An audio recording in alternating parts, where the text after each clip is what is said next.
নিজেদের সবচাইতে super power জাহির করা আমেরিকা ইরাকের আনবার প্রদেশের মরুভূমির বুকে দাঁড়িয়ে থাকা বিশাল সামরিক স্থাপনা আইন আল আসাদ থেকে তাদের সেনারা লেজ গুটিয়ে পালিয়েছে এবং ইরাকি বাহিনীর কাছে এই ঘাঁটির পূর্ণ নিয়ন্ত্রণ ফিরে এসেছে।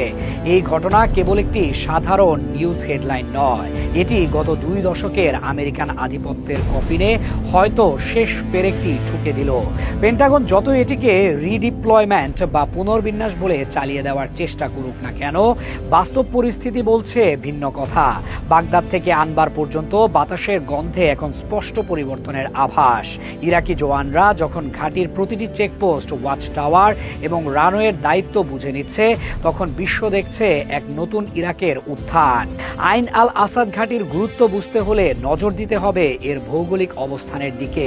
আনবার প্রদেশের ঠিক হৃৎপিণ্ডে অবস্থিত এই ঘাঁটিটি বাগদাদ থেকে প্রায় 160 কিলোমিটার পশ্চিমে। এখান থেকে নিয়ন্ত্রণ করা যায় সিরিয়া সীমান্ত, জর্ডানের বর্ডার এবং পুরো পশ্চিম ইরাকের মরুভূমি অঞ্চল। এতদিন আমেরিকা এখান থেকেই তাদের ড্রোন উড়াতো, এখান থেকেই নজরদারি চালাতো পুরো অঞ্চলের ওপর। কিন্তু আজ সেই কন্ট্রোল রুম, সেই রাডার স্টেশন এবং সেই রানওয়ে ইরাকি সেনাবাহিনীর জিম্মায়। মার্কিন কনভয়গুলো যখন তল্পিতল্পা গুটিয়ে বেস থেকে বেরিয়ে যাচ্ছে, তখন স্থানীয় ইরাকিদের চোখে মুখে দেখা যাচ্ছে দীর্ঘ পরাধীনতা থেকে মুক্তির এক ভিন্ন অভিব্যক্তি। এই প্রস্থান প্রমাণ করে ইরাকের মাটিতে বিদেশি বুটের আওয়াজ আর আগের মতো জোরালো নয়। ওয়াশিংটন হয়তো বুঝতে পেরেছে এই তপ্ত বালুকাময় প্রান্তরে তাদের সময় ফুরিয়ে এসেছে। এই ঘাটির ইতিহাস ঘাটলে দেখা যায় এটি কোনো সাধারণ স্থাপনা ছিল না। 80-র দশকে যখন ইরাক তার সামরিক শক্তির তুঙ্গে, তখন তৎকালীন প্রেসিডেন্ট সাদ্দাম হোসেন এই ঘাঁটিটি নির্মাণ করেছিলেন।